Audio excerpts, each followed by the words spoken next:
Aujourd'hui, je vous propose de découvrir le travail du sculpteur chinois Wu Liangyan. Dans son œuvre, l'artiste s'intéresse à une question profondément sociale, l'éducation des enfants et les attentes que la société place sur leurs épaules dès le plus jeune âge. À travers ses sculptures, il observe comment l'école, la famille et la société façonnent l'enfance et influencent la manière dont les jeunes générations grandissent et trouvent leur place dans le monde. L'image du sac d'école, souvent très présente dans ses œuvres, devient un symbole puissant. Celui du poids des connaissances, mais aussi des responsabilités et des espoirs que les adultes projettent sur les enfants. Par la sculpture, Wu Liangyan transforme cette réalité quotidienne en une réflexion visuelle sur notre époque. Son travail interroge ainsi l'équilibre fragile entre l'apprentissage, la liberté de l'enfance et les exigences d'une société en constante transformation. À travers cette interview, il nous invite à regarder autrement ces objets familiers de l'enfance, pour y découvrir les questions profondes qui portent sur l'éducation, la pression sociale et l'avenir des nouvelles générations. Je m'appelle Wu Liangyan, je viens de Chine et je vis et travaille à Pékin. Mon travail artistique est principalement consacré à la sculpture. Au début de ma pratique, j'ai créé une série d'œuvres autour du thème de l'éducation. L'une d'elles s'intitulait « Bien étudier, progresser chaque jour ».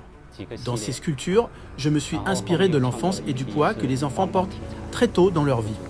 Le sac d'école est devenu un symbole important dans mon travail. Parfois, il est presque plus grand que l'enfant lui-même, comme une coquille d'escargot que l'on porte sur le dos. À travers cette image, je voulais parler de la pression de l'éducation et des attentes de la société. Dans certaines œuvres, le sac contient différents éléments. Des roues de voiture, des immeubles ou encore des objets suspendus au sommet. Ces formes symbolisent les étapes de la vie. L'école, puis l'entrée dans la société, avec les questions du travail, de la maison ou de la place que l'on doit trouver dans le monde. Dans mon travail, je réfléchis souvent à 3 formes d'éducation. L'éducation familiale, l'éducation scolaire et l'éducation sociale.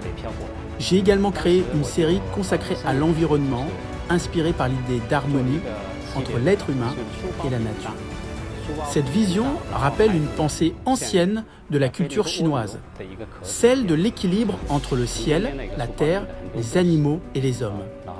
Plus récemment, mes œuvres ont exploré les thèmes de la guerre et de la foi, en intégrant parfois des références spirituelles comme le Sutra du cœur ou la Bible. À travers mes sculptures, je cherche avant tout à comprendre notre époque, à observer les transformations de la société et à interroger la place de l'être humain dans le monde contemporain. Pour moi, l'art est une manière de réfléchir à la vie et d'explorer les possibilités infinies de notre réalité.